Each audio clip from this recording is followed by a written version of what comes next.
Bonjour les amis, nouvelle vidéo aujourd'hui pour retrouver Francis Lalanne, mais pas seulement, il y aura aussi Maître Carlo Alberto Brussa et Charbel, ils vont s'affronter, vous le savez, sur l'initiative de Francis Lalanne de porter plainte, de dire que le traité européen est caduc et de facto la France sortirait de l'Union européenne. Donc cette initiative-là, vous la connaissez et en plus j'en ai déjà parlé sur la chaîne.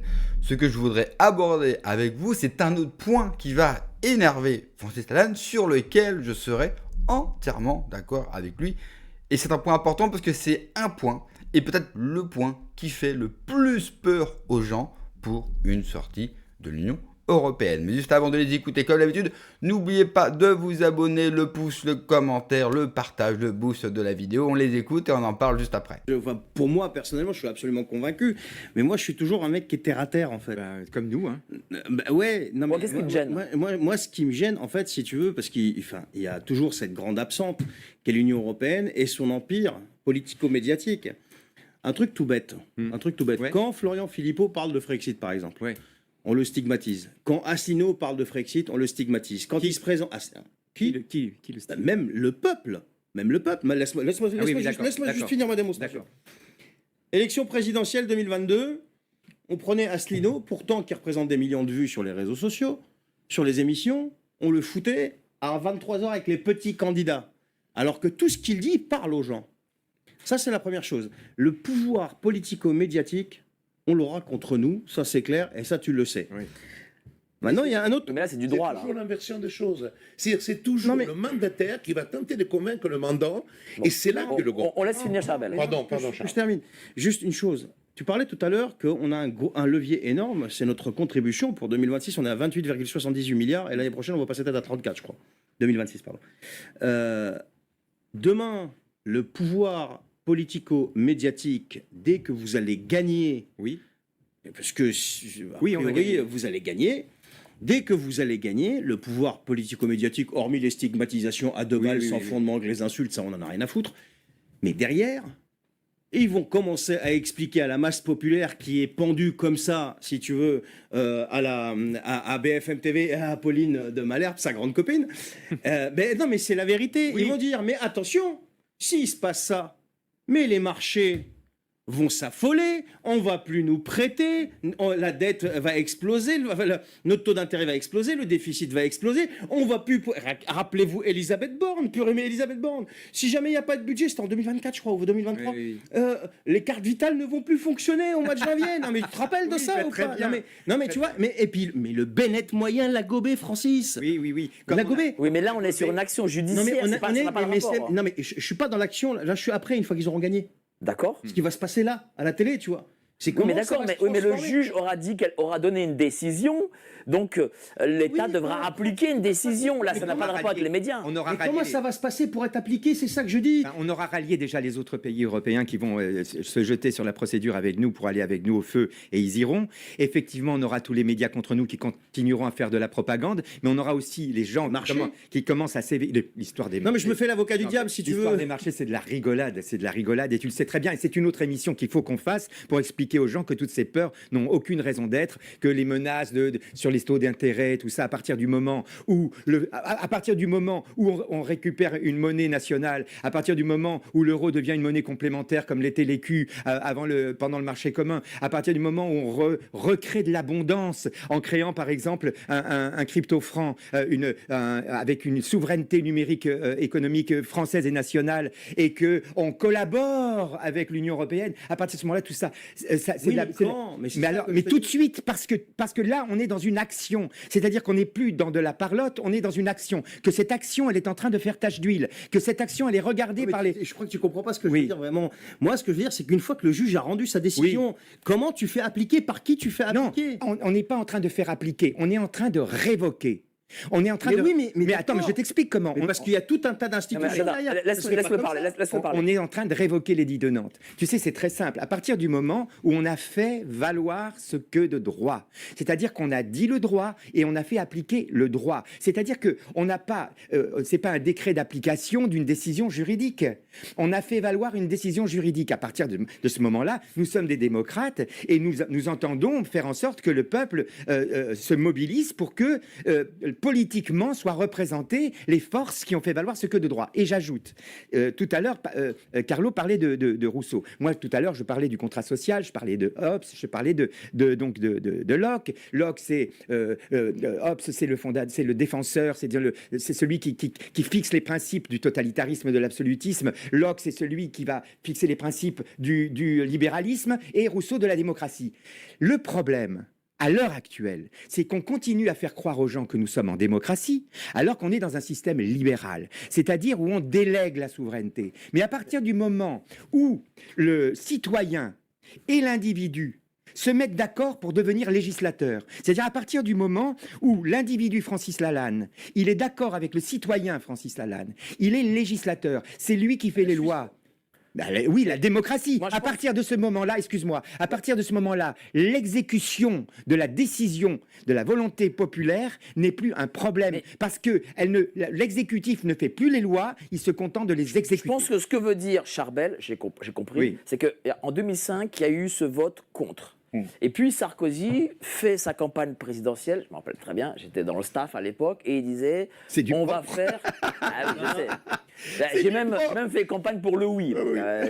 Carrément. J'avais 24 ans. Hein. Ego te absolvo. J'avais 24 ans, j'étais un peu con aussi. Hein. Bon, Ego te absolvo. Et un peu opportuniste. Tu feras 8 pater et 5 Et un peu opportuniste. Et à l'époque, lui nous avait expliqué, je me rappelle très bien parce que je l'ai eu même face à face, je veux faire un traité simplifié. Il avait appelé ça traité simplifié. Ouais. Je pense que ce que veut dire Charbel, c'est, voilà, vous gagnez la décision de justice, est-ce que eux, après, ils peuvent pas revenir en disant non. Ok, on va faire un traité, je sais pas quoi. Non. Et alors d'ailleurs là, je voudrais revenir sur les éléments de notre dossier, sur la consultation extraordinaire et le développement de la procédure qui va suivre. On nous a opposé pour l'instant, la seule chose qu'on nous a opposé, c'est cette fameuse loi organique de 2005. Okay, une loi organique ne peut pas être opposable à un principe constitutionnel. J'ai une loi organique, c'est toujours pareil. La loi organique, elle émane du mandataire et pas du mandant. Donc, la volonté du mandataire n'est pas opposable à celle du mandant. Première chose. Deuxième chose, cette loi organique, moi, j'en ai parlé dans mon livre. J'étais le premier à en parler, c'était le premier à la mettre à jour. Cette loi organique, elle ne dit pas ce qu'on veut lui faire dire.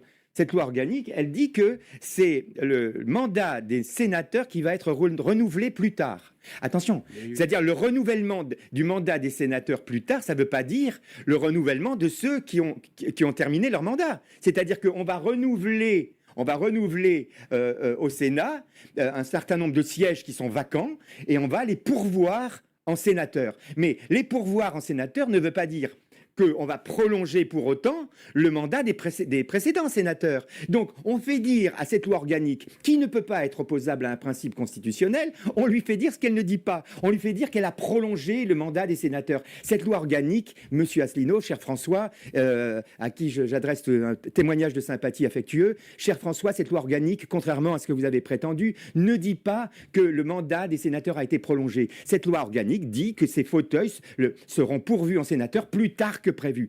Or, tout repose là-dessus. Si on prétend que cette loi organique est opposable à un principe constitutionnel, et si on prétend que cette loi organique dit ce qu'elle ne dit pas, effectivement, à ce moment-là, il y a le vote est valable. Mais comme ça n'est pas le cas, le vote n'est pas valable. Parce que, encore une fois, pendant la durée d'un mandat, le mandataire, contre la volonté du mandant, ne peut pas rallonger son mandat. Alors, plusieurs choses intéressantes dans cet extrait. Je vais commencer par un premier point sur lequel je serais totalement d'accord avec Francis Lalanne. Il faut arrêter de dire que le marché va arrêter de nous prêter de l'argent et surtout va nous attaquer tout d'un coup. La France d'aujourd'hui nous paraît faible à nos yeux et connaît de grandes difficultés économiques et c'est un pays surendetté, ça on le sait.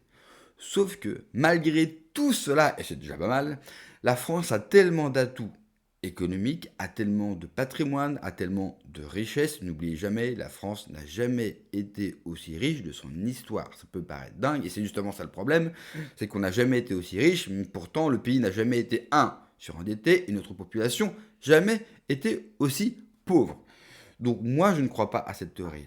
Je pense que les marchés, oui, ils peuvent, pendant 24 heures, 48 heures, montrer un petit peu les muscles, parce que nous sommes dans un rapport de force, certes, mais tout se passera bien parce qu'ils ont besoin de la France et parce que la France reste un acteur majeur. Et vous savez, pour une banque, la banque, ça fait pas de politique.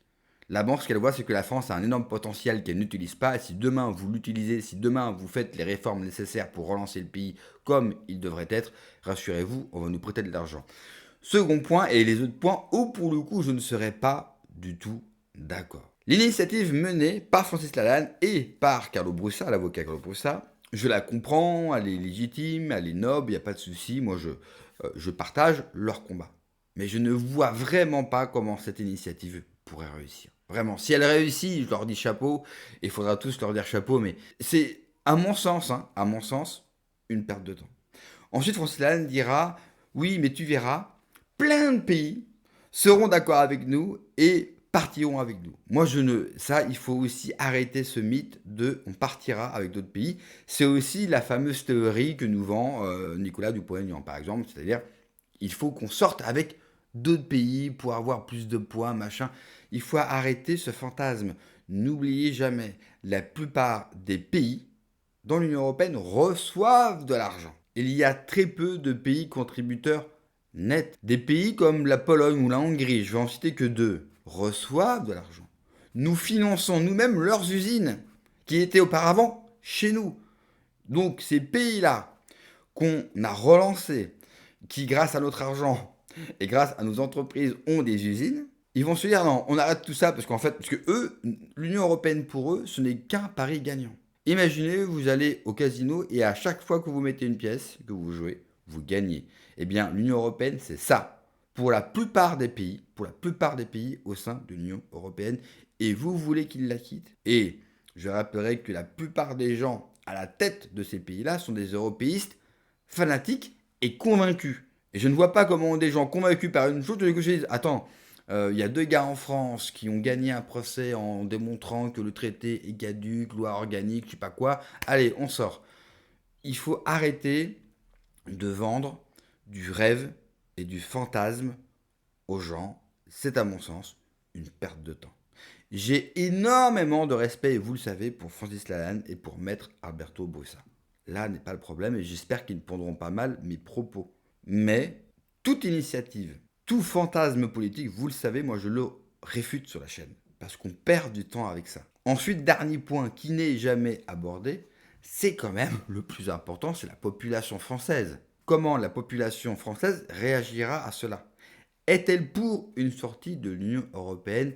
Rien aujourd'hui ne nous le dit. Et généralement, quand vous parlez avec les gens, ils ne sont pas plus pour une sortie de l'Union européenne que ça. Il faut être quand même très honnête. Aujourd'hui, sincèrement, si on regarde les faits, hormis un cataclysme économique, je ne vois pas malheureusement comment on pourrait sortir de cette Union européenne. Merci d'avoir regardé la vidéo les amis, n'oubliez pas comme d'habitude de vous abonner, le pouce, le commentaire, le partage, le boost de la vidéo pour les soins de vous, que Dieu vous protège. Allez, ciao.